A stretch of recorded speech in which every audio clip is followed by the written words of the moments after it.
Hello and welcome back to the Gaming Backlog Book Club. Reminder, we will be going into major spoilers this time, so if you want to avoid that, start at a previous episode, play along, and come back once you've finished the game. So, just to start, even the name Labyrinth itself already conjures up, for me, images of minotaurs, elaborate puzzles and schemes, and having experienced what we've seen so far in Silent Hill 2, probably many, many more horrors to fight our way through by the skin of our teeth and hopefully escape from. Needless to say, it's practically inevitable to get lost in a labyrinth. I think that's the whole point, which isn't ideal in Silent Hill. Not sure how you felt about coming up into a place called that. I got lost a couple times. Yeah. I got lost a couple times with the monsters that are chasing you or you're trying to avoid. It had sometimes some consequences. Yeah. That's to say the least. And I think it's you descend the elevator right from the prison and you end up at a save point called a labyrinth. And so my first thought is, I guess it really does make sense to call it labyrinth right from that starting point because, the apartment is really windy and seems to be kind of disappearing hallways into each other and all that kind of thing. You especially see it when Angela just runs across something and there's just a wall there. But once you get to the true labyrinth, with the rotating cube and all that stuff, it becomes even more unusual. But in that first section, when you're walking just through this weird version of an apartment that you've seen a bunch of times, the mumbly whispering coming from the locked hallway doors makes you feel like something's going to jump out. But also you remember that none of the monsters have really ever made any noises that could be even close to what you'd think is actual talking. So I was like, okay, maybe we're okay for now. Of course, you still tiptoe all the way down the hall. It throws you off a bit because every other noise has been like a squelchy thing or a grumble or a groan or maybe a shriek, but no talking. No, exactly. Yeah, it was a bit off-putting.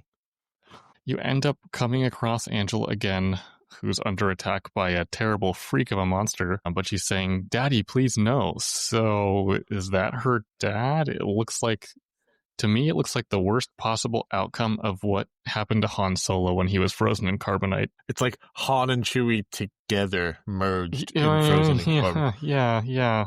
Not the image you want to be seeing, and especially flying at you. Yeah, it was really, really creepy looking. And so you see it pop out. You end up I ran away and found a room with a little more space, and really just dodged around it and whacked it with a pipe and got rid of it. It kind of like melted into the floor, disappeared. Then you keep following Angela. She runs into that closet full of newspapers, disappears into the wall, and I really like the level design here. That at least this early apartment section of the labyrinth is just the exact same apartment a million times over, but so windy and not making any sense. And then you end up coming, it's a mind F, just to not get the adult language tag on our podcast here, but of just really trippy. It almost really feels like trippy. Inception in like a creepy way. That's a good way to put it. Yes, I agree on that. And so you end up fighting this and finishing off after you. How did the boss battle go for you? I mean, I thought it was super easy because it was just, Souls-like experience or action game experience. You just kind of dodge around, didn't have to use any bullets and dodge around, smack it with a pipe over and over and over again, and it goes down. Yeah, that was how it was for me. Just was able to dodge every attack. Then would be able to get 2 to 3 hits on him with the pipe, and then just keep doing that until it finished. Which and really, between the piece of wood with nails in it and then the pipe, that has been my strategy with every new enemy I've come across. It's like, how well can I dodge this thing and hit it melee without wasting bullets, knowing it's a survival horror, before realizing, oh, it's going to F me up, so I'm going to start shooting. And with this one, I didn't have to shoot. Pleasant surprise. But so after you finish off the abstract Han Solo daddy, as it's called in the officially, Angela seems to think you've either already abused her or will abuse her like the monster you just killed did. And yes, she clearly has some form of trauma-induced schizophrenia that causes her to hallucinate, etc. But then she, just like Laura, talks directly about James and Mary and says you loved Mary for a time, but then accuses you of wanting her to leave or go away. So not everything was sunshine and rainbows for James before Silent Hill either. No, it was not. No. And I think we won't jump to the end yet, but it's a very slowly unraveling mystery here. Yeah, it is. It's definitely unraveling. Definitely giving us some more context clues of, I guess, sort of the past or what's happened with Mary and James. And you end up so you get past the boss. Angela kind of just goes away, and you end up in the True Labyrinth, or the entrance to the True Labyrinth, right? So you see the giant wall of wiggly arms thing that looks like it's out of a medieval painting.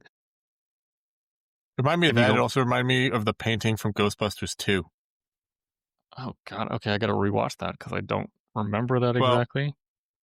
I guess I only think it because the dude who was in the painting kind of came to life, but I swear it also becomes like a portal later on in the movie. Okay. So, okay. Ghostbusters 2. I didn't think I was going to add that to my October movie list, but maybe here it is. I love those are movies where 1 or 2 I can put them on. 1 is fantastic. Yeah. It's like a Home Alone for Halloween. Mm-hmm.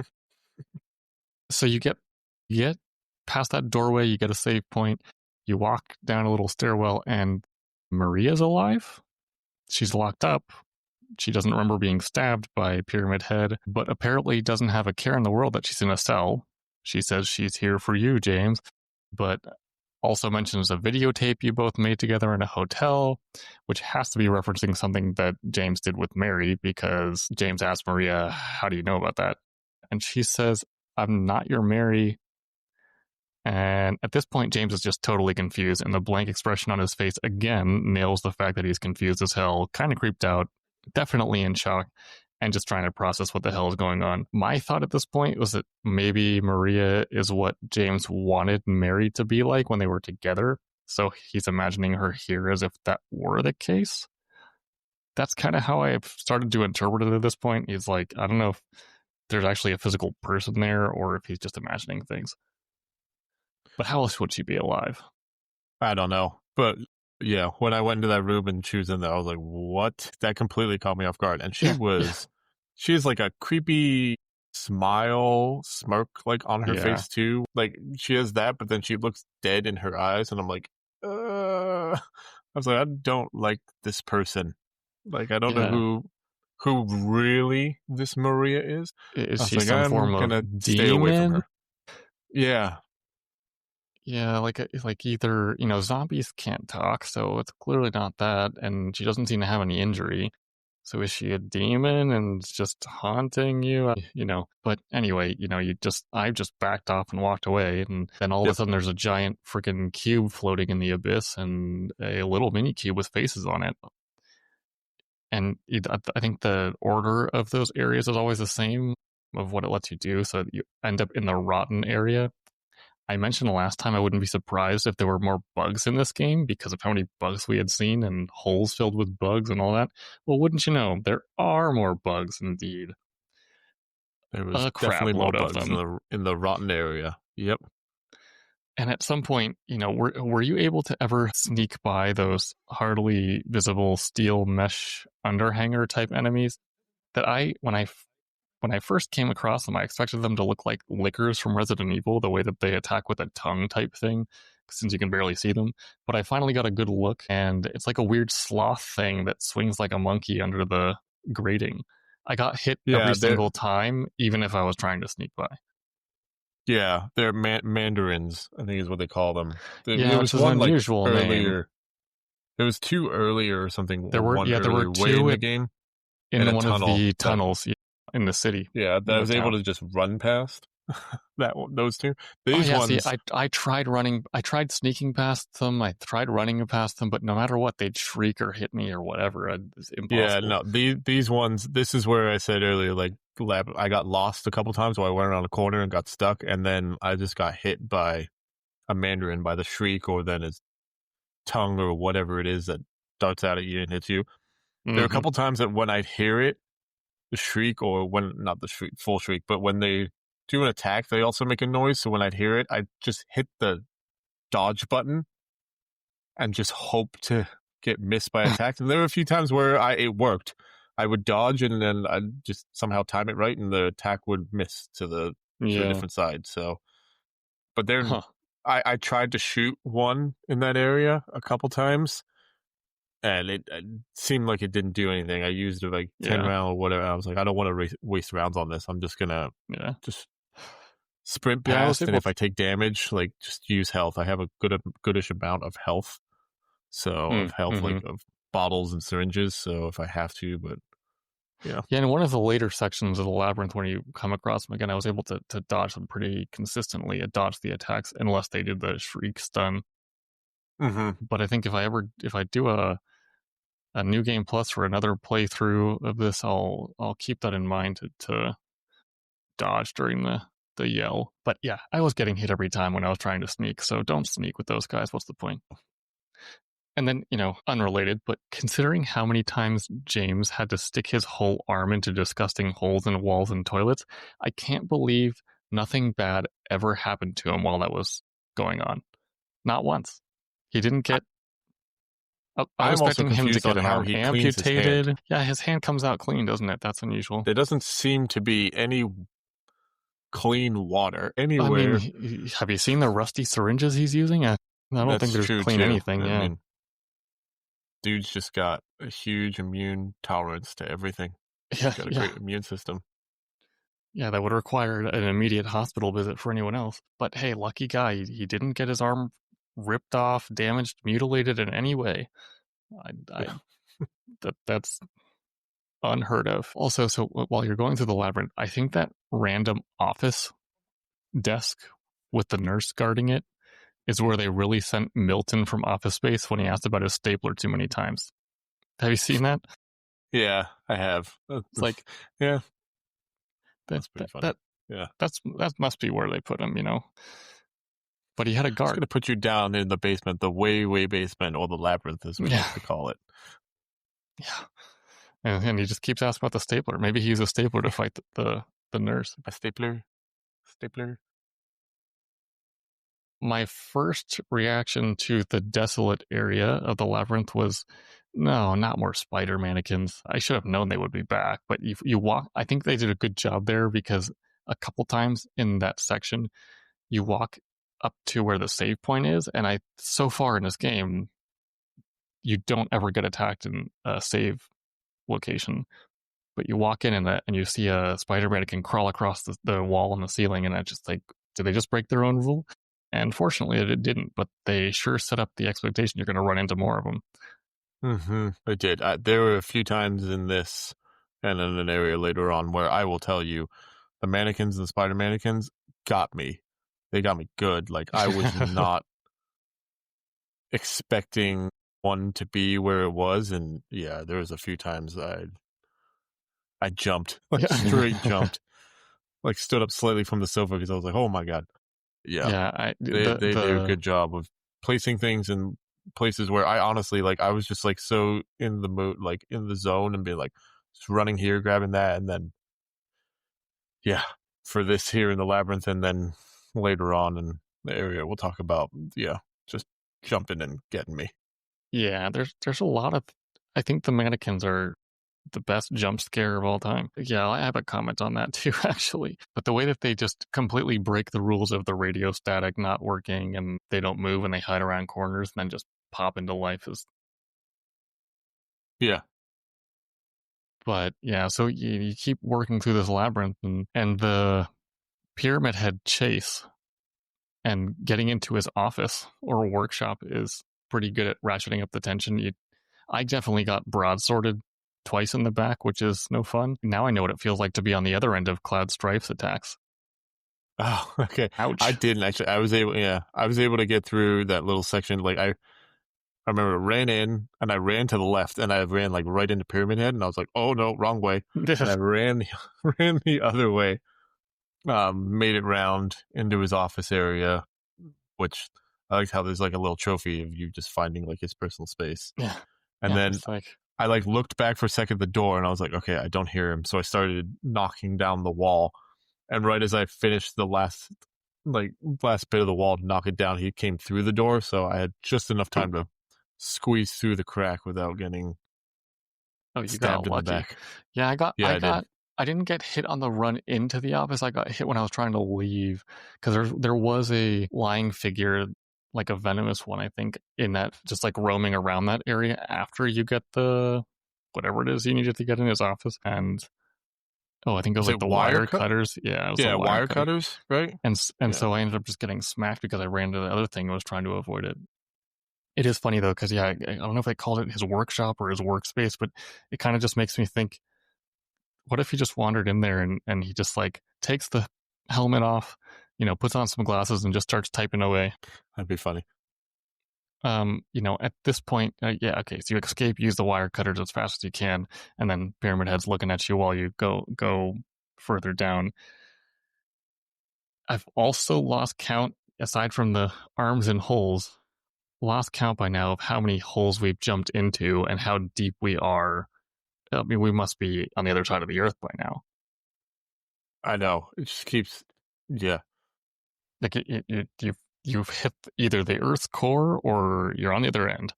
There's no alternative because also, like, I love how this one, we jump into the bottomless pit here, but then we end back in the original center of the labyrinth with where the cube is.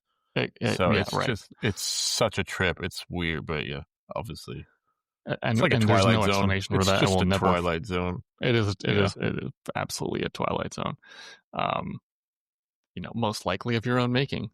And you get, after you do that, there's the gauntlet. I think the third section, right, of the labyrinth cube area is the gauntlet of 3 combat rooms in a row with no save. Was crazy.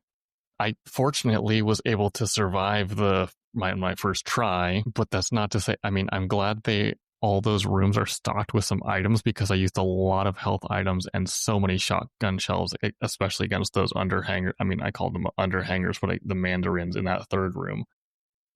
But even worse in this 3-room section, worse than the enemies, is that damn alarm that makes a noise that no alarm should ever make. That drove the intensity up by infinity. Yeah, that was that alarm. And I had my headphones on, and it just like, I think it also comes through your controller as well. Does it? It's come through my controller because maybe it doesn't if you have headphones because I don't have headphones on. Probably so it's come through TV and controller, and I was like, oh my god, this is so loud. I had to pause it because I had like the controller volume up high. No, I like turned it down, and then I had to close the front door because I was like, it's probably just blasting out, echoing out. So I was like, I'm just gonna close this. It's creepy. It was creepiest alarm of all time. Creepy. People have probably been like, "What is this guy watching or playing?" Or what is this? No, but yeah, those 3 rooms were. I think I got through the first room pretty easy. The second room was I could have got through it better. There were a few times where like I was trying using the pipe and knock some stuff over, or for the mannequin where I'd like put 2 handgun shots into the knees and then hit it. But I don't know what. But I'm curious on this might be a thing because maybe we're just further in. Like the gun sway for me was getting like heavier, and James became so inaccurate. You know what? That's a good point. I was missing way more shots in this section. I'm glad you mentioned that. That must be a manicured thing because I thought that I was starting to get not Joy-Con, but joystick stick drift. I was like, am I just getting stick drift out of nowhere right now? But no, there must have been some, intentional reflection of him losing his mind. Yeah, because it became hard of trying to like just aim precise onto like legs or some parts, and so then, as you did, like I just take the shotgun out where it has this big spray, and I just would go for the chest and just be like, well, let's just damage him and hit him. In the first of the 3 rooms, I realized how many enemies were in there, And so I immediately switched to the shotgun. I mean, I tried, I think, with a handgun, noticed how drifty it was and didn't want to deal with it. So I pulled the shotgun out, and I was, at that point, I realized I had like 40, 50 shotgun shells. So I just like, F it, and started blasting away. And once you get a little bit more ammo, you get a couple more shotgun shells, and you realize that there's going to be more than one room. I just kept it out and just kept using it. Yeah. I will say I tried the rifle. I did not like the rifle. The rifle sway was worse for me. It felt really quite inaccurate. I didn't use the rifle there, but I'll mention that in a few. I didn't use it there either. I'm just mentioning it. And I mentioned it later. Don't love it. So after you go through this 3-room gauntlet, you end up in a boss fight. Not a boss fight, but you end up encountering Pyramid Head. Can't be in a very narrow hallway. Can't do anything about it. You've got the weird, creepy, wiggly arms in the back. Which if you, I don't know if you tried this, but if you run into those arms, you get slowed down and pushed backwards, so you can't go where you want to go. And then the solution to that is they're afraid of Pyramid Head or something, and as he gets closer, they start opening up. So I kind of just I was realizing he's walking way faster than they're moving, so I turned around and just like walked backwards. And then the second I realized there's no more arms behind me, I turned around and sprinted. Yeah. So for me on this, I didn't realize that they were gonna just like sort of like dissipate and go away as he got closer. I thought like he'd have to touch him. So I tried to. It's a small hallway, so the first time I tried to dodge around him, and I ended up dying because there's no room to really dodge around him. He takes up most of the hallway, and you wanted to dodge around and have him like swipe at him or something. Yeah, and then I went back in a second time, and I just was back facing the hands on the wall, and as he came closer to me, I just thought I just kept backing up. So I thought maybe they just go away. So I kept backing up, and I was able to just keep backing up without taking. He didn't even swing at me. He didn't even. Oh, that's good. Because I was able to keep a distance where. I was able to keep a distance where I was backing up enough where the arms were going away. Like he was still close enough the arms would go away. And then they all go away, and then all of a sudden the labyrinth or whatever caves in, on top of sort of Pyramid Head. And yeah. So I didn't see that because I turned around and bolted, but you had mentioned that it collapses, which makes sense because you end up finding his sword just kind of hanging out next to your cube area. But so when you leave that boss fight or that boss chase, you escape and end up in Maria's cell, and she's lying there dead on the bed. I immediately was not convinced that she was dead this time, considering last time, and just kind of moved on and said, well, good riddance. I'm sure we're going to be haunted by you again. But so you pick up the giant buster sword that Pyramid Head was using, and then it switches your control scheme.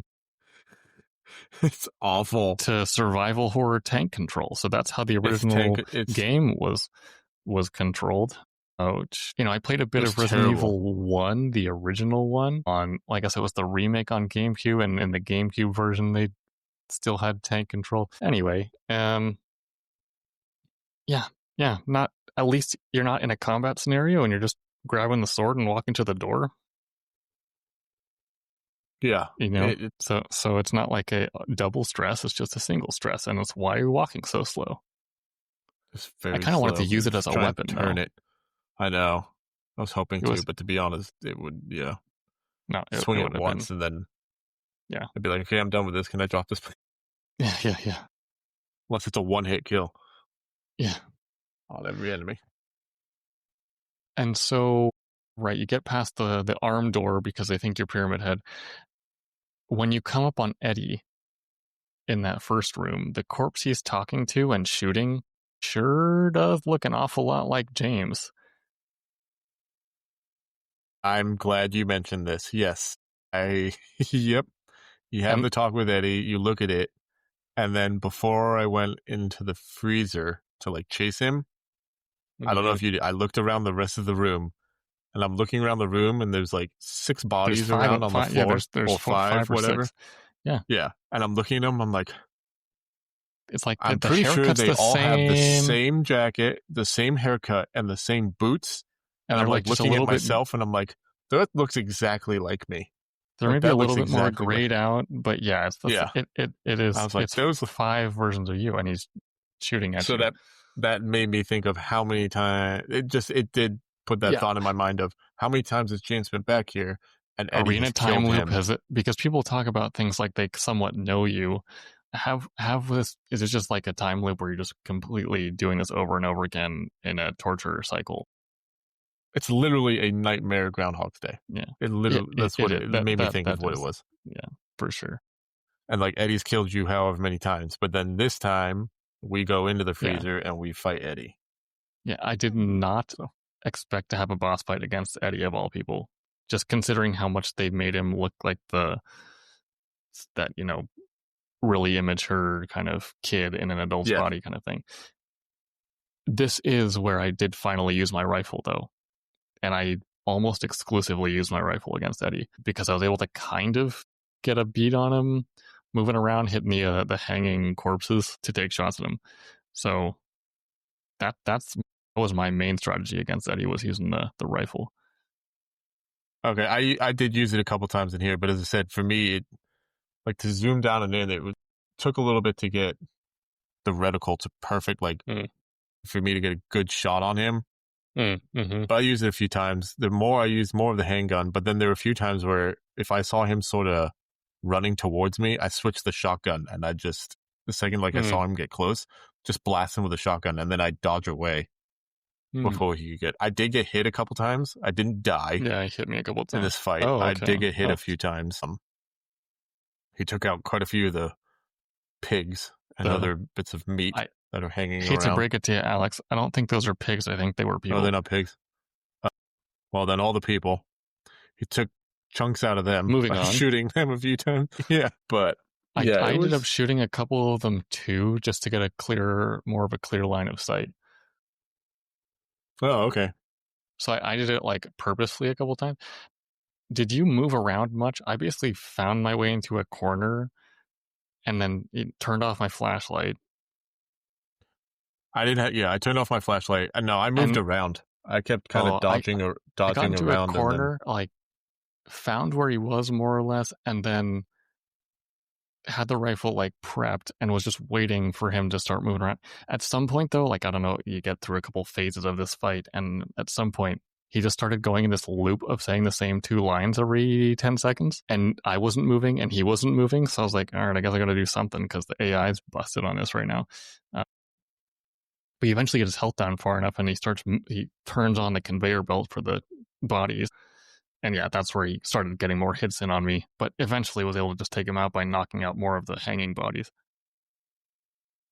Yeah. Yeah, it was easy. Well, when it starts moving around, I could see him, obviously, when he'd run into the bits moving around. Yeah. And so I'd be able to sort of track him. There, as I said, there were times, I'd stay farish away, but I could track him with a rifle, all with the handgun, get a couple rounds, and then dodge the side. And then there was a few times where he'd sort of run up to the platform where you first enter, and I knew sometimes when he was going that way that he'd be there, so I could just have my shotgun out ready, and right there is an opening clearing, and I had a clear shot on him, and I'd just take it and then move away. There was also a couple times where I got close enough to him, semi-sneaking behind him and other stuff, where I was able to hit him with a pipe, but just not very many. It was mainly it was mainly with weapons, this fight, but a couple times I was able to get him with a pipe and then dodge and run away quickly before getting shot by his revolver. Yeah, and I mean, I'll say I found this gameplay of this boss battle to be really fun, a bit different and interesting. I think it kind of draws a comparison for me. For anyone that's played Bloodborne, a lot of people seem to most enjoy the fight. Bloodborne has a bunch of large, oversized, building size bosses, but some of the best fights in Bloodborne are against other human-sized people, or actual humans, but because they're more agile and entertaining. I think they did a really good job here. It also reminded me a bit of The End, which is a boss fight from Metal Gear Solid 3, in terms of just trying to sneak around, and both of you are very stealthy and trying to stay out of each other's sights. As gameplay wise, it was a great fight. Yeah, it was. I enjoyed it. There was a couple phases to it. It was a good fight. This, story-wise, this is the first time James has killed an actual person, not just some monster, at least in the story of the game so far. Unsure of otherwise, considering how unreliable he is as a narrator, but the trophy for beating Eddie is even called a human being to hammer that fact in. Yeah, it is. And then you can see also, obviously, like the little cutscene afterwards, like he's looking at his hands that are just like shaking because he's killed. And I do notice in this fight, they did it. It's definitely, in this one too, you sway more, even more than what we were swaying before, because it's a real person you're attacking. You're not attacking a monster. He's not, he's startled by the whole situation. More. Yeah. So I like that. I think that's a cool. Yeah. It's a cool little thing that they did. Makes you feel like James is human, and that, it's a video game, but it's still human fighting another human. All of the little touches and little details, between sound and lighting and something as simple as, he can't handle himself so much, so he's swaying around more in a stressful situation, is really, really well done. Yeah, it is. And after leaving Eddie's meatpacking freezer boss room, you end up having to cross Toluga Lake to continue. The same lake where so many people have capsized and disappeared before, along with the thick fog going after the light in the distance. It's funny because it pops up a tutorial prompt for how to row the canoe. And the fact that they built this very unique mechanic into the game for what amounts to about 3 to 5 minutes total gameplay, and it's never used again. They could have very easily just had it be a cutscene where he leaves and then arrives on the other side, but it just reinforces how much they wanted you as the player to go across the ominous fog lake yourself, like that long staircase down into the prison. It also came to mind, if we were doing a video podcast rather than clips throughout each section of the game, it would be so funny to just have a looping 3-minute video of James just rowing and just never end. And then walking downstairs for the other episode. Another funny thing, while rowing, I realized, okay, I'm safe here. I just had a boss fight, and I put the controller down and picked up my phone, went to the bathroom, whatever. And when I came back, I had a trophy for being on the lake for 10 minutes. Oh, nice. Yeah, I got that as well. I think you had texted me and told me about that. So then I just, I rode around for paddled around for a few minutes, and then I did the same thing, put it down, went away, and then came back, got the trophy. And then I will say, I actually did get lost on the lake. I was following the light, and then you keep going, and I didn't actually realize that it moves, so I just kept going in the one direction. But then it kind of like puts you into a denser fog, and then it resets you with the light back ahead of you, and then you have to just keep following it. So that did happen to me. I did it was one of those lakes that's large enough to have actual waves. Yeah. But I did make it across. Yeah, I sure hope so. Wouldn't want to leave James paddling forever. No. We were just talking about how well the little details are. The sound of wood creaking while you walk on the dock on the other side with the water lapping at the dock was just another really good example of that. Arriving at the hotel also answers my question from last time too, about will we ever make it to the other side of the lake? I guess Willy Wonka wasn't waiting for us after all. No, it's a nice looking on the outside, but completely deserted hotel. I mean, you end up getting a handful of minutes without anyone attacking you. But more importantly, when you finally escape the labyrinth and we're back outside, and especially arrive to this bright and airy hotel garden, did you also just let out a long type exhale? It felt like we finally came up for air after almost drowning or something. Yeah, I get that. No, but I totally get that. I think I did feel, I don't know. I felt though, there wasn't any enemies, but I didn't know that. So there was a part of me that still felt like it's just too quiet. Like what is gonna... That tension of why is nothing coming for me? Like I've put enough hours into this game now to know that like it's too quiet and something's gonna pop out or do. But you're right. For a little bit here in the hotel where it's kind of night, it's just, there isn't anything. It's, I think for me, why it was such a relief to be in the garden there. That stretch from being dragged into the Otherworld hospital, then going through the Otherworld version of town outside in the streets, then this fully dark prison, then the labyrinth. Just everything seemed breezy after that for a little while. Especially after the prison. God, that prison was. That part was crazy. On the second floor of the hotel, when you walked into the room full of posed mannequins, were you like me and immediately start taking shots at every single one of them? Yeah, I'd walk up slowly and just swing to see if I could hit them. Because there were a couple mannequins in there, a couple actual ones that we had to kill. There were, and I was.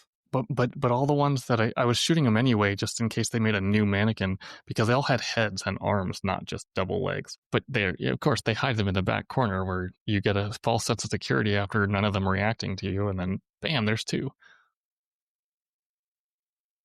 Yeah, it was. It's smart. As you said, some have sheets over them. You can't tell if it's. Can't tell.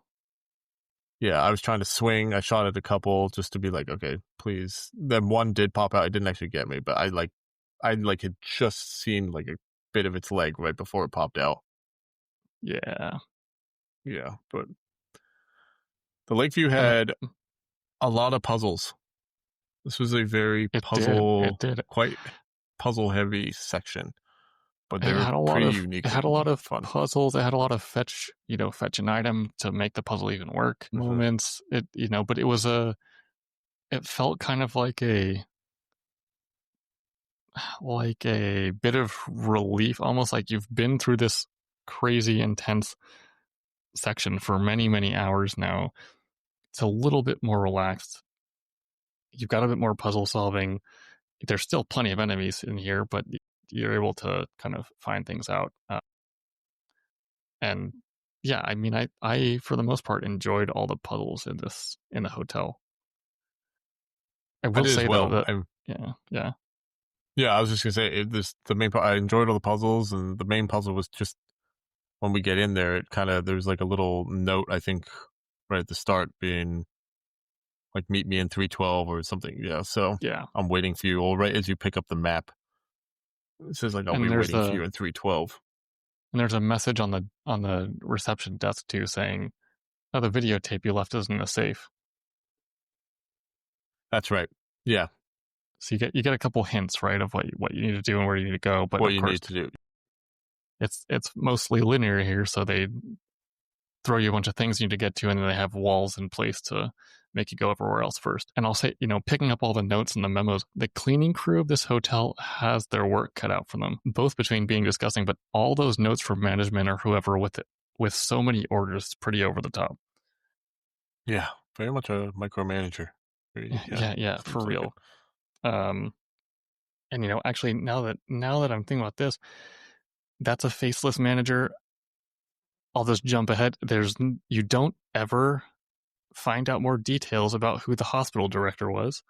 There was one more, I think, voice recording about how he was working on Mary, but I wanted to know who he was, and I never found out.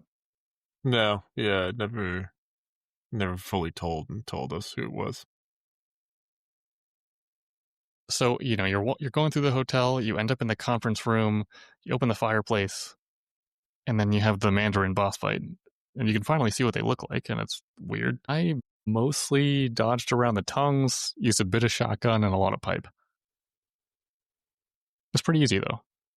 Yeah, it wasn't too bad. I think I did the same. I used the shotgun.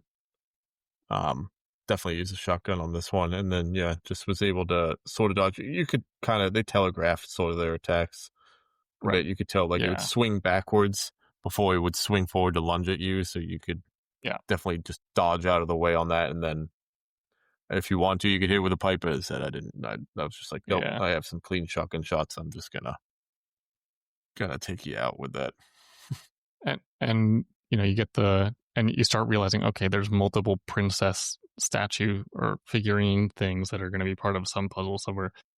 And obviously in most cases, the original stories that inspired all those Disney movies, which I think is our generation's frame of reference for those stories, are really dark stories to begin with. They are way darker than the Disney not ones. Surprised that they end up here. But that's neither here nor there. After the Mandarin boss, I found it really funny that you end up finding a room with a blood red paint can color. It's almost like one of those mystery detective movies where someone was trying to cover something up by throwing out a bunch of red herrings. It makes you wonder if the same applies here. There's no explanation for it ever, but came to mind. Yeah, I agree with that. And you go through kind of like a series of Mandarin encounters here, because the stealth-only section in the employee basement where you have to ditch all of your items in a locker before taking the employee elevator, when you end up with no way to fight back, was not as tense as I was expecting, mostly because the Mandarin rats were pretty predictable, and there was enough space in the hallways if you did run into them that you could just kind of dodge and run by. Yeah, I was a little worried going down. I was like, I was expecting like to be sort of covered, but it was only about 1 or 2 Mandarins really in each section, so it wasn't. Yeah, as you said, it was pretty predictable to figure out their paths. It was very easy to predict, figure them out. There was one time somehow Mandarin, like, I guess, sort of saw me.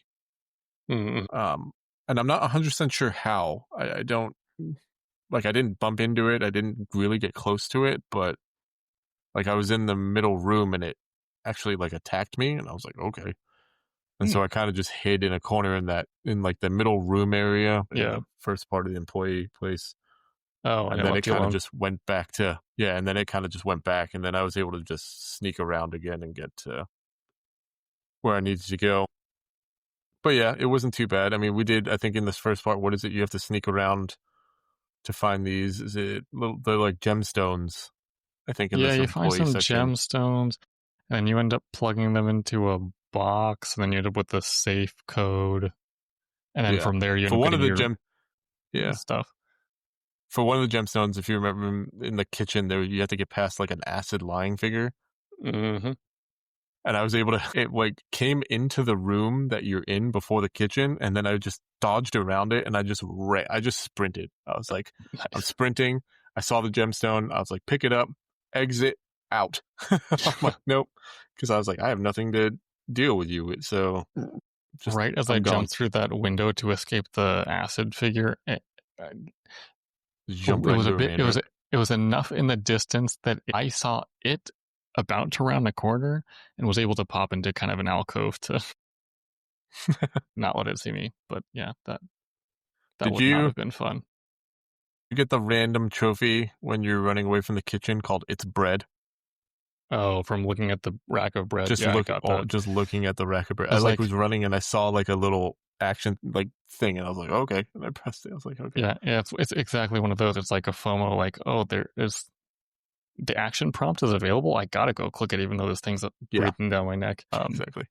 It's the completionist thing. You see something available, you got to do it. Yeah, I actually enjoyed. Yeah, and then after that, the whole gemstone puzzle, it was just a small little puzzle. One I enjoyed, placing the gemstones until you get the picture to align with the picture that's on the wall. And the rotations. Yeah, it was like weird. And then keys. it gives you the code to that safe that's in the break room area, the safe area. So, and the numbers burnt into a piece of paper, like someone's got a brand just burning things. Yeah, creative, but ran weird. Out of pens. Yeah. No more pens. Let's just remove from the paper. Yeah. It was, as you continue, I mean, even before this, it happens too. It was unusual to see the hotel become more and more damaged and decrepit as you go through certain sections.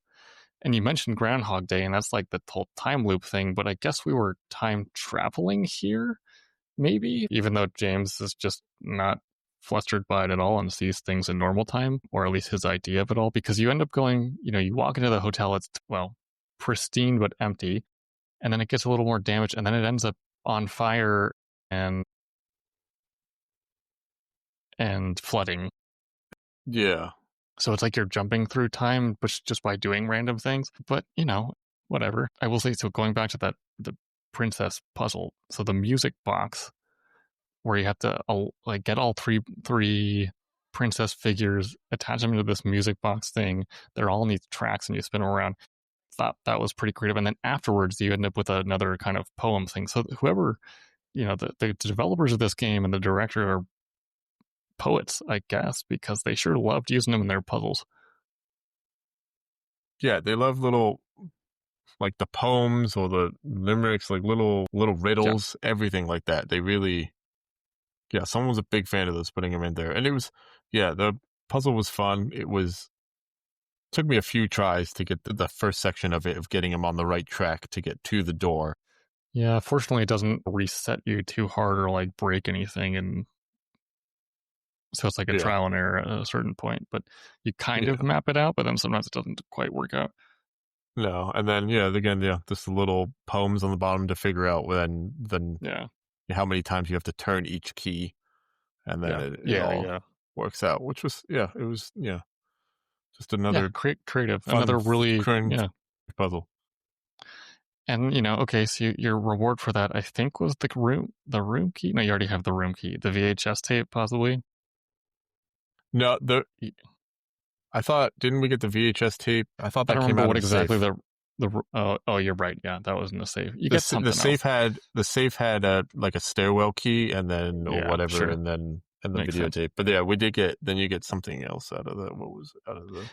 Either way, you end up getting was the key to access the gate, the security gate, to get to the room 312. That's right, to get to the third floor on that side. And I mean, you already have you walk in. There's just a couch ominously sat right in front of the TV, the old CRT TV, and you got a good old-fashioned VCR on the floor, and the VHS tape you already picked up. I guess they couldn't update the remake to have streaming instead of VHS. It wouldn't, instead of VHS. Probably wouldn't make a lot of sense. But you watch the videotape, and well, James is an asshole. He killed Mary all along. But she's still talking to him, saying that she's waiting. She should really rip him a new one if she actually shows up. That's what I was thinking in that moment. That was a crazy videotape. I'm watching it, and then it kind of like flashes in and out. It looks like he like puts a pillow over it or what? Kills her. But then I was also thinking, like, is he actually killing her, or was the videotape showing something that like he had thought about? Like, I don't know. Like he thought about doing?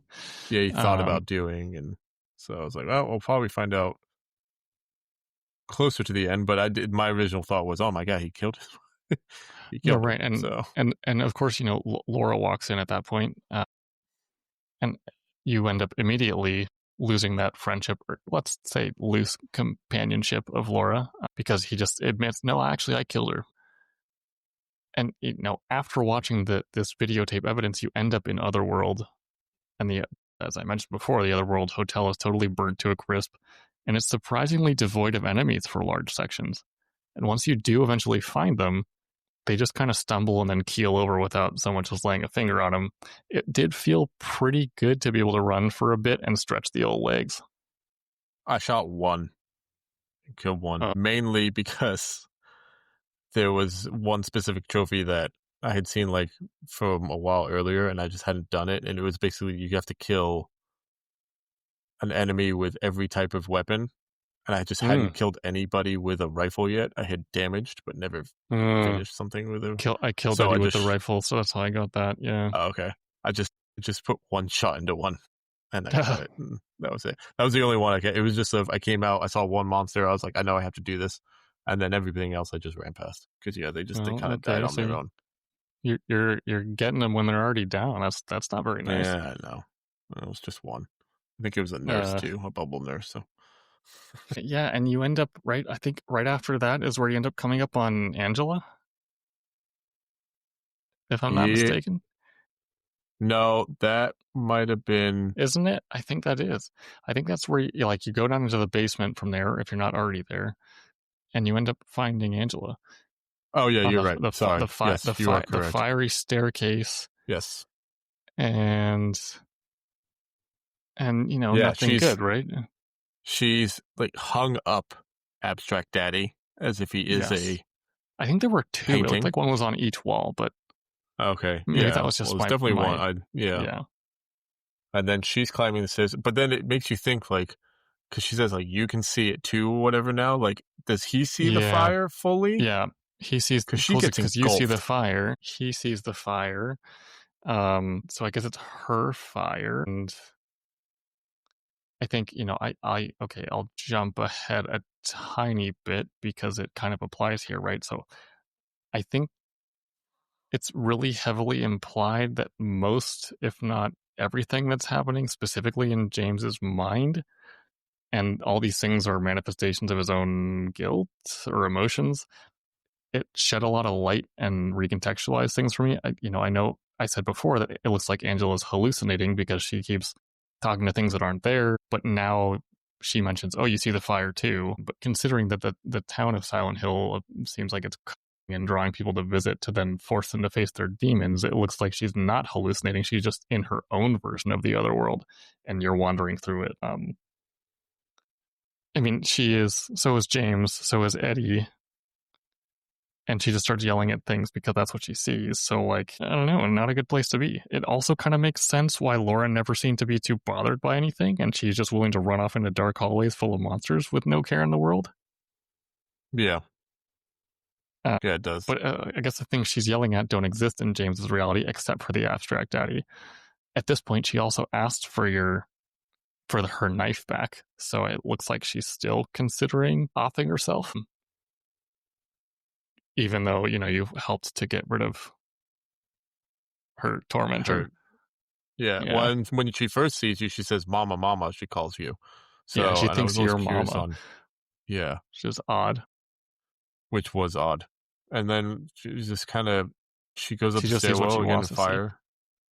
Yeah, and that was kind of it. And I was a little disappointed because I was hoping to get a little more on Angela. Like, I don't. Yeah, and that's really the last time you see her. Yeah. Yeah, it's the last time you see her. So I was kind of like hoping, like, who really is she? Like, we've seen her multiple times through this. Yeah. Like, is she alive or is she actually dead already? Beats me. Yeah. Your guess is as good as mine. I know. But yeah, I don't think we'll ever find the answer to that out. But she was clearly a troubled person, and yeah, she was a very troubled person. Needed some help. And she's the one that's been around since before you even find any enemies, right, in the graveyard. So yeah, she warned you not to go into Silent Hill, and you just went and did it anyway. That's why this part of it wonders if she is like a good, or she's something, because you see her out there and she gives you a warning, but it's more of like she's trying to pull you into it, like, don't go, but yeah. It's almost, now that you mention that, it makes me think it's like she's an embodiment of the town of Silent Hill in the first place, because you have a chance at that point to leave, but she kind of like makes you FOMO want to go in anyway. And, James said, "I'm going to go no matter what," but maybe she kind of did that on purpose. That's like, but then why was she abused and miserable? So maybe only one of those is true. I don't know. She has like her closet area too, which is her safe space that was in the Labyrinth and all that back earlier. If anyone has other thoughts on this, let us know on Discord, because I'm very curious if anyone has some insight there. Yeah, anybody has this extra lore that they know about Angela. It's just curious to just know, because it was just kind of like she walks up the stairs and just leaves abruptly, and it's kind of like, oh, with a bit of like a open ending of what could be with her.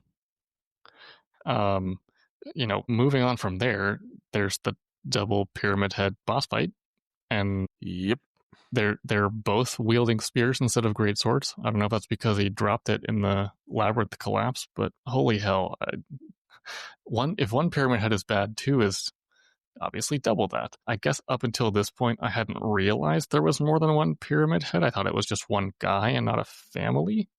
Like, it's like his twin. Also, I mean, the boss fight itself was relatively simplistic. They stab at you with a spear, eventually start throwing them at you. I kind of just made them run into each other and then shotgun them in the side the entire time. Did I run out of ammo? I think I didn't run out of ammo, but I used a lot of health because I did get hit a fair amount. Oh, okay. I didn't. I like the beginning of this. Obviously, you come in and they have Maria again. There's Maria again. Oh, yeah, upside down in a cage. Like, upside down in a cage, and then they kill her again because it closes up on her face and there's blood dripping down. They obviously stab her with one of the spears through whatever part. So it's like, Okay, well that's what. It's like they I've want to lost just track. keep What time is that now? How many times? shoving it in your face that she's gone and you can't do anything to stop it, I guess, over and Yeah. over again. And also, why did they skewer their own heads? That okay? So yeah, I will say because you said I did well on the boss fight. I had to use some health, but I was actually proud of myself. I was able to dodge with pretty good time of like their spear throws and the thrusts to just miss them. And then I was like, I don't know how far I am through this fight. Like I just keep shooting with shotgun, switching between shotgun and handgun, and then all of a sudden they just both stop, and I was like, oh, what's coming next? And then they're gonna Power Rangers Megazord into a giant pyramid head. Yeah, I know. And then they just stabbed themselves both through the head with their spears. I was like, oh, okay, they just skewered themselves. Yeah, pyramid back to head. The reference of skewering earlier of where they doing that. We wanted pizza before. Now I want some kebabs. Yeah. I'm a hungry person. Apparently, I'm always talking about food. But yeah, pyramid heads, plural. Now you continue to confound me, and I applaud you for it because it's really weird. But fun fact: did you know that the character is officially called Pyramid Thing, not Pyramid Head? I did not know that. That's apparently that's the official name by the devs, and everyone just started calling him Pyramid Head. So that's literally everyone refers to it as that. That's Pyramid Head. And okay, you just saw Maria get skewered for the upteenth time, and then you end up fighting Maria as the final boss. It was definitely trippy. I do have some lingering questions too, like why was Maria attacking James in the first place? Is it just if I can't have you, then die type obsessive thing? I like how this final boss fight starts. Like you walk up there and it's Mary. It starts as you're talking to Mary. And then obviously for like all games, I have subtitles on as well as the talking. But like you see it and it'll say like Mary and then what they're saying and all that. And then all of a sudden it changed to Maria and then you can see the face changing. And I was like, that is cool.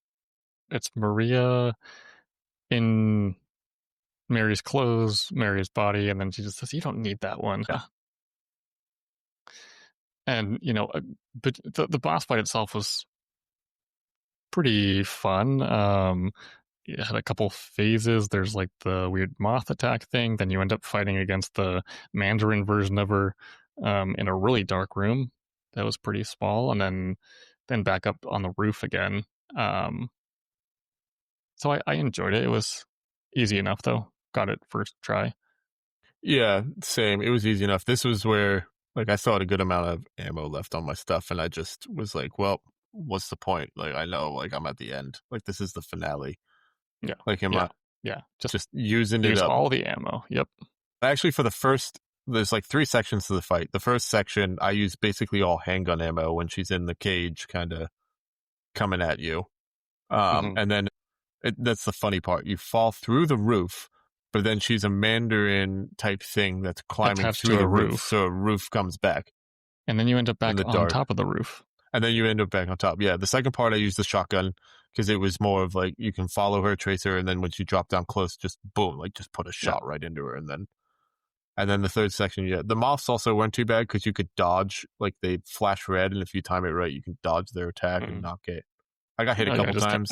I just kept running in a circle around it the entire time. I just had to. She almost got me a couple times where it gave me like the actual like medical symbol, and I was like just holding down to give myself a syringe to fully heal up. But yeah, I got through it, and then what is it at the end? She just kind of is then like lying there.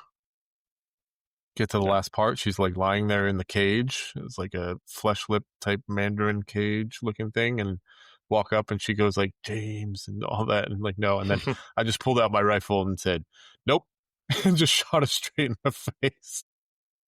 Yep. And then that's basically the end. That was the end, and then you get your final cutscenes, your actual depending on what you do, I guess, your ending. Yeah, and so, I don't think I realized it until right before the credits roll or right after the credits roll, and you see your stats screen of, how many times you've shot, how many health items you used, and which ending you got. And there's multiple endings, and and I guess we'll talk about both of ours because they were different. We found out. I think in mine, I mean, I guess I'll just jump in. In mine, you end up having a conversation with Mary on her bed when she's all diseased, and throughout the conversation, she basically comes clean and apologizes in this kind of monologue between the, that long walk down the hallway before the Maria fight, and then in this conversation for just being an asshole to James during her sickness. So I guess when she got sick, realized she was going to die, started just becoming really rude and aggressive against everyone that she knows. But he says, "I'm so sorry for killing you," and she basically just says, "It's okay. I told you I wanted the pain to stop." But then he turns around and says, "It's actually because I hated you." Ooh. And when you hear that, that's the first thing he says. And he clarifies it a little bit that he wanted, since she became sick, he wanted his independence back. Like, not to leave her necessarily, but he didn't want to be constantly taking care of someone who was constantly lashing out at him. So he felt basically trapped in the whole situation. At the end of the day, she kind of asked for it. But, in my thoughts, Mary deserved better than her disease and definitely better than James, who's kind of a piece of trash. Meanwhile, he seems to have gone to Silent Hill in the first place, trying to find her in search of forgiveness, but he definitely does not deserve it. And, she apologizes for being an a-hole, but I don't know, why not, instead of suffocating with a pillow, why not just use like simple injected euthanasia method? The interesting thing is he walks out into the streets of Silent Hill again, hands the letter to Laura, who's painting on the wall, and then the next thing you see is they're in the graveyard from the beginning of the game and then just leave. So they're walking out of town. Like I don't quite buy that Laura would leave town with James after he admitted earlier that he killed Mary, and then she was friends with Mary. I don't know why she's just going to be like the adopted daughter of James at this point, but also, still no clue about what happened to Angela. Laura is the other one where you saw her in the hotel and she disappears and we don't see her again. And obviously, I guess you see her then in your ending. But you didn't see her again? Okay. Who is it? No. Who is Laura? Like, I didn't know. Like, is Laura for some reason, like, is it a daughter? I don't know. If there's some point inside, I don't know. Or is it, as she said before, just like a really good friend of Mary's? And I feel like there's more to Laura too, but unfortunately, there isn't as much clarification. But yeah, that's interesting. Your ending, then you walk out. So, okay. So you got the ending because you just said, so then you leave. I think the ending that you got is actually called Leave. Yeah, I think so. If I remember rightly, there are, I didn't watch them. I don't know all of them, but I looked it up quickly because I think there's like 8 different endings to this game. Yeah, and supposedly 2 of them are joke endings, and okay, everything besides yours and mine and one other are all New Game Plus only. Okay, that's what I was going to say. Yeah, a couple of them are, New Game Plus only. So my ending was we finished the fight, and then it kind of flashes to James right at the beginning of the game, where you're outside Silent Hill, and he gets back into his car. He gets back into his car, he turns the car on, and he doesn't turn the car on. He just gets in his car, he sits in his car, and then he's like kind of looking himself in the little mirror, and then looking around the car too, and basically saying like, "I'm sorry for what I did to you, Mary. I'm sorry I hated you. Like, I can't do this anymore. I miss you. I can't be myself. Like, I can't be without you." And a few other things, just basically saying like, "I don't think I can, don't think I can do this anymore. I can't be without you." And then it goes darker screen, and you just hear him start up the car, reverse out quickly, and then peel off. And then you hear a big crash, kaboom, and then a bunch of water going. And that's like all a of a lake sudden, overview, isn't it? And then all of a sudden you just see, because my ending was called In Water, the letter, like it's being, then Mary reads out her letter to James, but it's floating down in the water. So basically James crashes his car into the lake and kills himself because of his guilt. Yeah, so it was everything he feels for dream Mary. or a hallucination the whole time, and then he just like, all right. Yeah. So you got was considered the good ending. I got what is considered a bad ending, but not the worst ending through what the playthroughs, I guess, are. To be honest, I'm surprised they weren't all bad endings. Yeah. So I did look up like the third ending. Or I guess that you can get. It's called Maria, and it's if you really, I don't know what you have to do. I'm assuming you have to really engage with Maria like a lot in the game. And it's basically, from what I saw just a very quick clip. I didn't watch the full blown ending. But it was like you walking, and it starts with you walking out of Silent Hill with Maria, and being like, yeah, let's go and all that, and then she like gets to a point like outside close to the car, and then she starts to like freak out. It's like she can't leave Silent Hill, and then I think she drags you back in. You get dragged back into Silent Hill by Maria, the one that's been super creepy the entire time. Yeah, I think that's I think it's the bad end, because then you're just in a loop over and over if you get that one. But no thanks. Yeah, I know. But I still got a bad ending, but it was just, I was like, I actually didn't catch it. I actually had to, I YouTubed my ending again, because the first time, like, when I did it, it didn't actually really catch, like, what he did. Like, driving off the bridge. Right. Into the lake. I was just like, why is it floating in water for a split second? Like, it just didn't hit me, and then it kind of hit me, and then I just rewatched it, like 15 minutes later. I like just found it on YouTube. I just Googled the ending and rewatched it. I was like, oh, because then I like really heard like the car, because he's sort of talking over it, the car peel out and then crash, and you can hear the water splash. And I was like, oh no, James. I was like, no. So yes, so that was my ending. I'm curious what you did differently to end up with that situation. I am too. I don't like. I don't know. I'm sure we could. That sounds like something that's easy enough to look up, and we can look it up. But if anyone knows, let us know. I'm sure there are certain things. I mean, I think there's a lot of subtle things here that probably affect it more than like the obvious things in some other games that have multiple endings. As I said, like I looked up the Maria one. I'm pretty sure to get the Maria one, you probably have to engage with her like all the time, constantly talking and or checking on her and everything, like constantly. That sounds like something that you do deliberately when you know it exists as an ending. Because I did not want to do anything. I didn't have anything to do with Maria. I had her for the bit at the beginning. And then when she was in the jail cell, like I saw her once in the jail cell, and I was like, I'm not like, I checked on her once, I think, in the hospital, and that was it. Earlier in the game, was it? Yeah.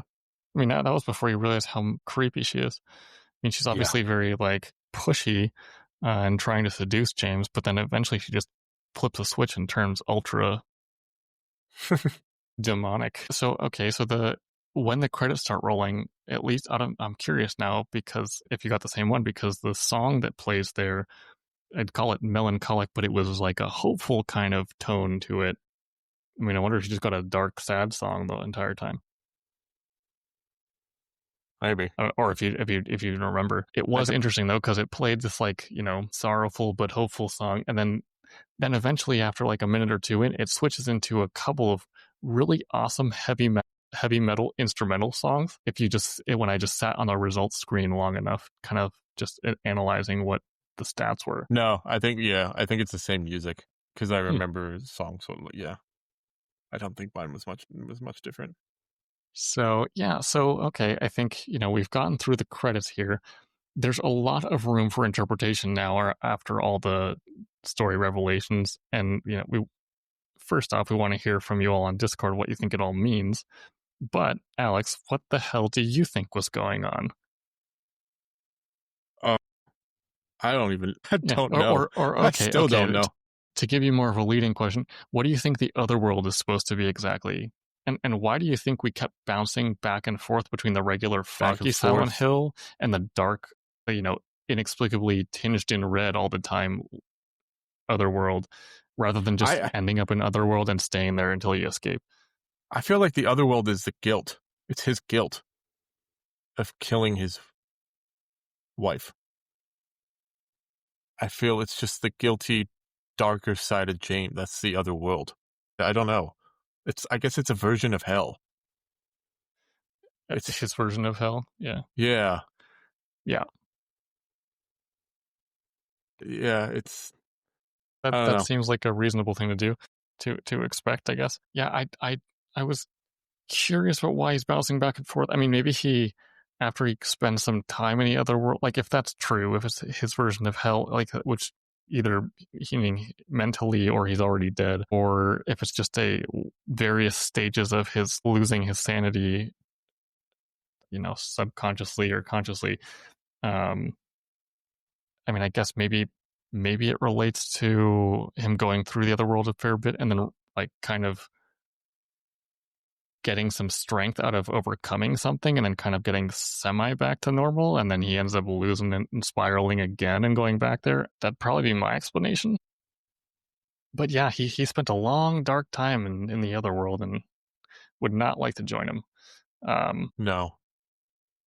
The Otherworld was not a fun place. Something that I also started to do, and did it a little bit here and there throughout the game, but then did it in that last hallway where the monster just die on their own. I think there's some degree of meaning behind what the monsters are. Obviously they designed something really terrifying and grotesque and all that, but when you look up close at their faces and just their forms in general, except for Pyramid Head and the Abstract Daddy, they all look like women. This might hint at all the enemies being some sick representation of women in general that James has, or more specifically about how he thinks about Mary, whether it's physical aspects or the way her disease affected her physically and emotionally and how she lashed out at him. Because you didn't get to see it in your ending, when he's talking to her on her deathbed, her face is all like, has a bunch of like black scars or almost something like that. So the disease is clearly taking hold, and I guess he saw her deteriorate physically. So I'm assuming, does she get? Obviously, I don't know, and I don't think it's special. Does she have the plague that's mentioned in the game where all those people died? Yeah, that would make more sense. For some reason, I had always just assumed it was cancer, but a dark plague makes more sense. Like, yeah, she has what? Had first hit Silent Hill they were talking about there. Whatever, in the history of it. Yeah, and yeah, so that probably makes sense because you see Mary all messed up basically. So maybe some of these enemies are just what James kind of like projects onto some other people, enemies, whatever. But like all the ones have very specific details. So like the lying figures look like they're in a body bag, like because Mary was in deep pain and couldn't escape from her own death. He was imagining body bags, and they're constantly like writhing around in pain, trying to get out of them. See, that's curious. You think it's when there was part of me that thought sometimes maybe they're also bits of James. Okay, interesting. Some of those types of enemies, the lying figures, and like his own like inability to escape or kind of forgive himself. I mean, that's definitely a possibility too. Yeah, well, however many times he's just turned into some. Yeah, amount of times he's done this, or how long it's been, he's turned into a horrible monster, like over and right. That's and true. It's just like a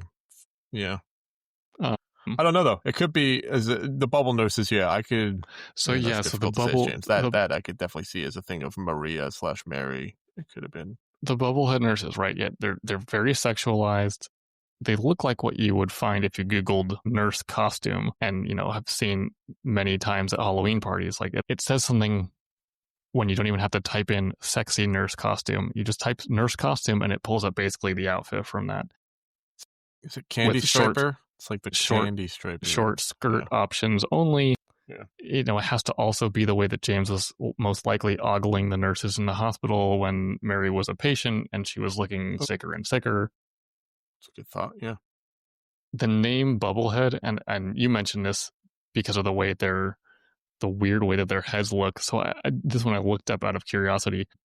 And the reason they're called bubbleheads is because they have a full head mask on, and it's actually half full of liquid and blood, so it makes it kind of balloon out. But on top of that, the fact that they're trying to avoid suffocating in the liquid is why they jerk their head around all the time in like that really unsettling way. Okay. So yeah, there's that. I mean, a couple of other ones. So the Mandarins, to me, they just seem like kind of creeps that lurk beneath the shadows and strike when they find an opportune moment. But they might be James's intrusive thoughts of killing her as Mary got worse and was treating him poorly. See, I wrote some of these down because I was just curious, like trying to keep my thoughts straight here. The flesh lip is trapped in a cage, right? Seems to be Mary's hospital bed. The lips part kind of resembles some form of communication because none of the enemies before that had mouths. They all had their heads obscured or non-existent. I'm not sure that I track what exactly is going on there. I don't know. Flesh lips to me is the mouth is just in a very weird place, unusual. And I think that's just, I don't know. There's a part of me that thinks that that's just some developer or graphic designer who just wanted to get their they have something like James on in their head psychologically. Because that fight, when I first saw that, I was like, what in God's name is this? And who ever thought to create this? Yeah. So there's the abstract daddy, right? Angela's monster and her worst nightmare. It seems to be an embodiment of being trapped in a sexual abuse situation. There's very clearly two human body shaped things that are fused together and covered in skin and framed in a cage. So I think of all the enemies, this one gave me the creeps the most, and it's just so effed up. So I mean, here, if not throughout the entire game, here is where it definitely earned its trigger warning message that pops up every time you load the game up. Definitely. There's the mannequins. They've got to have some kind of meaning, but I couldn't quite put my finger on it. And then Pyramid Head. I just think they're just terrifying things that jump out at you. Like that was my thing. I didn't say it in the hotel. They just, many times I ran into a room to go look and they just jump out from somewhere and it's just caught me completely off guard and scared me. Yeah, I will be forever haunted by the mannequins. I think they're more there to be an annoyance. Don't want to see one in the store anytime soon. Yeah, I think so too. And then, Pyramid Head. So he's labeled as an executioner in a Silent Hill Historical Society painting, and Pyramid Head seems to be the executioner who's ready to punish James for the guilt that he's feeling and the guilt that he's suppressing and in denial over about killing Mary. But he gets a chance to execute James time and time again and doesn't do it by chasing James or throwing him or scaring him, and which he does many times. He just keeps forcing James to continue on the path to maybe redemption, maybe judgment, maybe death, or at least stop denying what he did and accepting it. I think this is maybe where the double pyramid boss comes into play, because up until that point you had seen a single pyramid head the whole game, and all of a sudden there are two. So my theory is that each pyramid head person represents the need for judgment, and the one who followed you all throughout the game is doing it for killing Mary, but the new second one is for killing Eddie, the other real human. Which may also be why they both end up impaling themselves, because James just blurts out at the end of the boss fight, "I don't need you anymore." And it just kind of really just abruptly ends. Yeah, it does really abruptly end. Is it that one caught me off guard at the end of that boss fight? Yeah, I mean, we were both expecting phase 2, and then they just end themselves. I think the pyramid heads, I think you're right on that. I also think between what would be real Silent Hill and Otherworld Silent Hill, I think they actually were in real Silent Hill during that time of the plague and other stuff. It was like, it's like an executioner you see back in the medieval times where they wear that mask of like a black rag mask over their head. But these guys just had these pyramid things over their head and they were just the executioners. But in the other world, I don't know. I don't know if maybe it's a little bit more fused onto them, or I'm sure there's like some slight difference with it, but I don't know. Maybe not. Maybe they're the same both in... My big question is, how do they see with those things on? There's no window in there. Yeah, that's true. I don't It's know. like Dark Helmet from Spaceballs. Gotta slide open a window. Uh, um, yeah, I mean, that kind of covers most of it. I guess. Oh, the last enemy was like those little cockroach things that go after you once in a while. Is there meaning behind that, or is it just like a phobia of insects? Whatever. Yeah, I don't know. Probably inconsequential. All right. Well, we've been through the game. What would you rate this one? Ooh. So starting this off, I was I was skeptical for us to play and start this game because I'm not like I like survival horror, but I'm not a big survival horror fan. Like I love Dead Space. Um, it it took me a little bit to get into this game, and I'll admit it. I was a little nervous and scared to play this game. I played most of it for a while during the day, not at night. But the further I got into the game and more comfortable I got, I ended up like playing stuff at night. I think I beat the final boss, everybody at night or whatever. But I beat it all. Yeah. And I was really enjoying the game. And I found myself actually after beating it the next day wanting to go back in. But I was like, I beat it. But then wanting to potentially start a new game plus because I was like, it was just unique and a lot of fun, and that was terrifying. Like it was a good story and I had a really good time, and I was like, Silent Hill is trying to pull me back.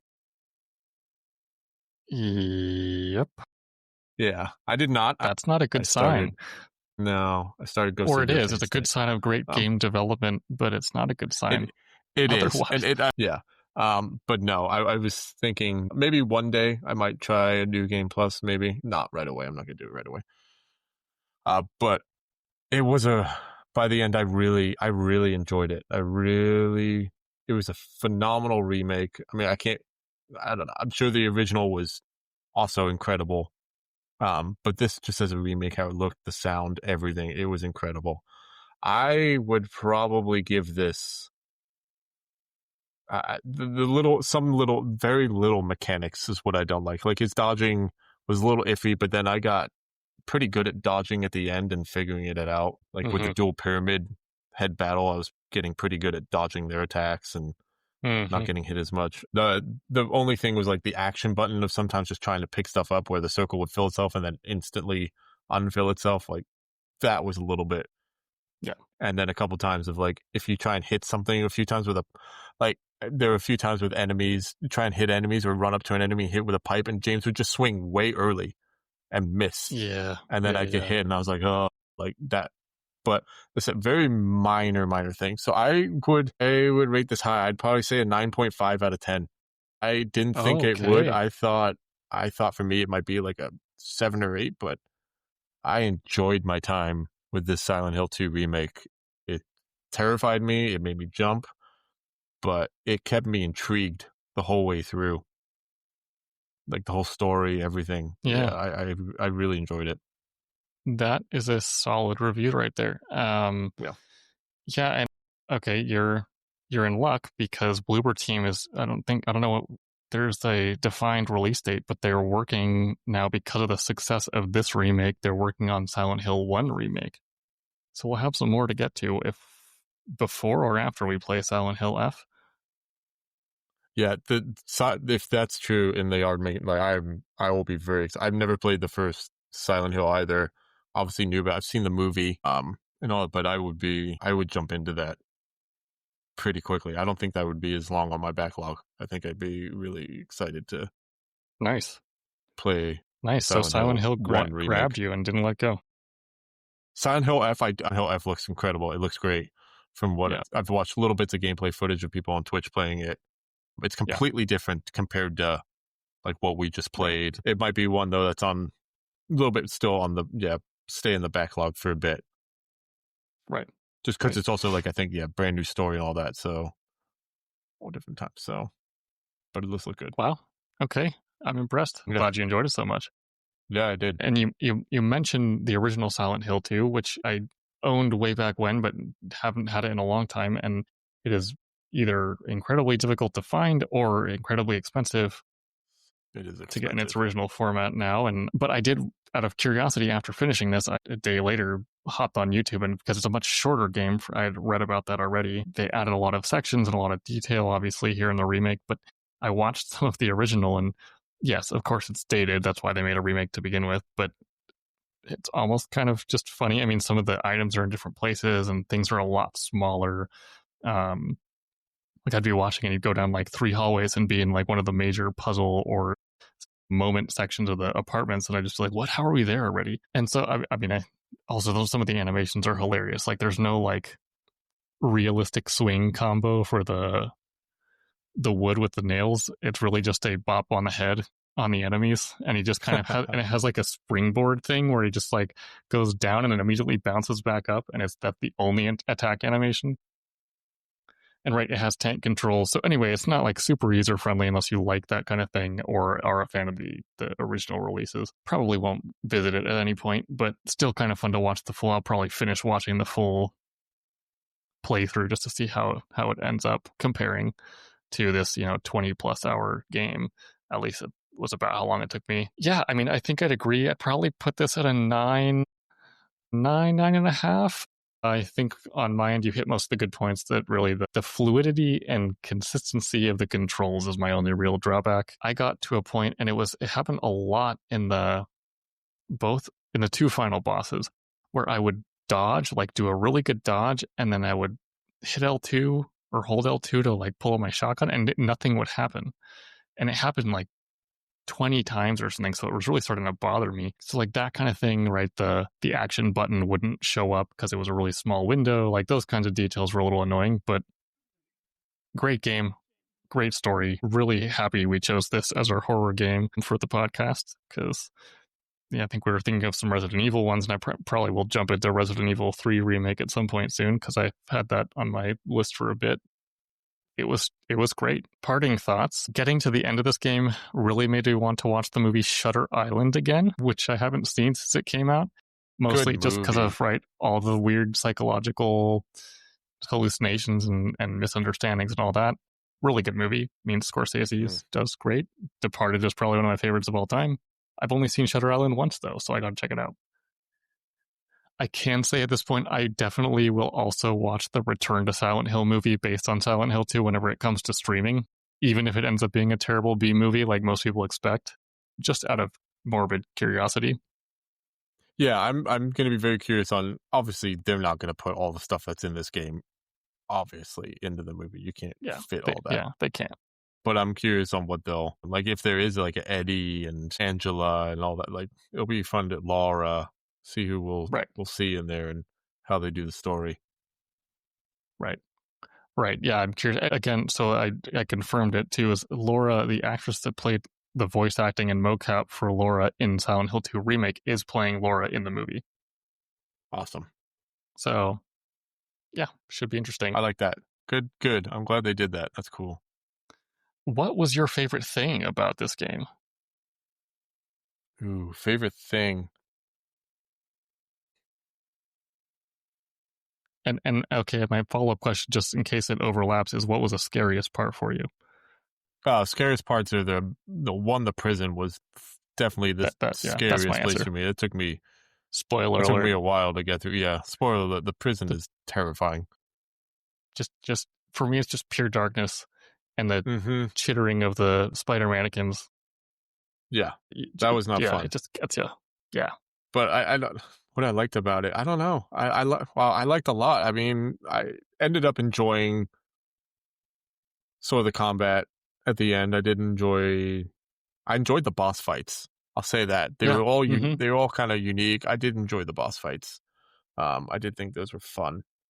I also like that they weren't too difficult, where I'm getting killed within seconds like every time, and I had to do them like over and over and over. I'm glad they weren't massively difficult. I'm sure, obviously, I mean, we were both playing on standard difficulty for both that and the puzzles. The puzzles were a lot of fun too, figuring it all out. Yeah, accessibility wise for this type of survival horror, I think it was fantastic to separate the difficulty of combat and puzzles, which really gives it that extra customizability. And I think they did a good job with the puzzles, where they make it intuitive enough to not need to think that you need a guide of any sort and just figure it out. And it makes you feel smart for doing it. Yeah, I will say if I do a New Game Plus, I might actually, I don't know, I might keep it on standard. I don't think I'd do the combat harder. I'd keep combat at normal, but I'd switch the puzzles to hard, yeah. Yeah, I would turn the puzzles up to hard because I do know, I believe if you do hard, it's different answers. So, or they give you, or certain things have more lines or more words or whatever to figure out, more clues to figure out. So, which would be fun. I mean, after playing, we love the Uncharted games, all that, everything that has all these puzzles, Tomb Raiders, all these types of games. Like I love the Indiana Jones games. I love doing puzzles in games. I don't mind it. So I love it. So I would definitely on a New Game Plus turn that up. But yeah, those are definitely some of the things I really liked about it. Yeah, I mean, I think prison absolutely most terrifying. My favorite things, I think some of the puzzles specifically. Don't have any examples in the moment, but really enjoyed I like that the coin aspect. one. The first coin one where you picked between the guy, the girl, and the snake. Yeah. Where you make a decision. Yeah. That was cool. One was good. I think just like walking through the fog in town was cool. And then, I don't know. It just like blanket statement as a whole just like really gets under your skin or into your head in a way that like, how creepy and scary it is, but it's still, you just can't stop thinking about it, which is unique effect that not all the games do. Yeah. And I just really like how they did it. And I think my favorite thing, and I've mentioned it multiple times throughout these episodes, is those little details, the sound effects, the sound design, the lighting, just did so well. Totally agree. Sound effects, soundtrack, it's great. Yeah. I won't be buying it on vinyl because I do not want to hear that stuff at all on a regular basis, but it was great while playing. I actually have it on vinyl. Do you? Okay. Maybe I'll put it on vinyl for Halloween and blast it outside. So when kids come up to the door, they're that's not a bad idea. You better hope they don't have the Labyrinth Gauntlet Rooms alarm in there, though. God, that was terrible. Oh, that would be, The second they would walk up to the door, the alarm just goes off. Just the track Jesus. goes. Yeah, instead of the, ha ha ha ha, that they have it at the stores. And don't do that. You're going to get banned from the neighborhood. I'll say the game took me to a lot of types of places and environments I wasn't expecting at all. I figured the foggy town and the apartment and the hospital and other buildings like that in a normal town would feature heavily, but before starting, didn't even know an Otherworld existed or definitely didn't expect to be in the prison and the labyrinth that are just so intense and so out there conceptually that I'm really impressed at how they came up with it to begin with when they first made the game. Another big question mark that I still have, I want to know about the numbers on the backs of the strange photos and the weird flashback type remembrance items around the world. What are they for? Does anybody listening know? If yes, let us know on Discord. If no, then just I go think about I know it. for the remembrance ones, like the little glimmers, like the past. I think they're glimmers of the past, as in the old original game. I think they're little odes to the original game, things that don't exist in this one. So yeah, like there's. I remember because I looked up one of them. I looked up and it said like, "Oh, this glimmer of the past is like this is where." Whatever it was, I think it was the Haven or Heavens, whatever nightclub was in this location in the original, where it's different in the remake. It's just like that's what it was. So I think those little. So I don't know about the strange photos. Maybe I should have finished and gone back and looked because they have the numbers, and I'm assuming because the strange photos are not, they're optional. You don't have to. I figured they were part of a large, elaborate, optional puzzle that you piece together once you have all of them and unlock something. And I guess that's possible because I don't think I found it 100% of them, but I also get the feeling that they're just there to add vibes. Yeah. But if anyone knows, let us know. Yeah, let us know. I was thinking the exact same thing. I was going to be able to like piece them together in order by number, and it'll create some big photo or something. Yeah, some big scene. Some giant puzzle. Yeah, I mean, maybe not. I will say, and I just noticed today that I've been doing it while speaking about the events of the story and our actions through gameplay. So there's a phenomenon in social psychology that often comes about when people are talking about sports due to the natural desire to kind of positively associate with events whenever possible. So many people, usually subconsciously, when their sports team wins a game or a series or a championship, they say, "We won." But when their team loses, they say they lost. Despite not being part of the team or in any way affiliated besides being a fan, people want to feel like they have contributed positively. But when the team loses, they dissociate to a third person perspective since they weren't part of why that negative result happened. So I think I've been doing that here, mentioning I or we when we're making progress, but then James is the one doing something when he does it, something really effed up in these terrible situations. Kind of odd, but just food for thought. Yeah.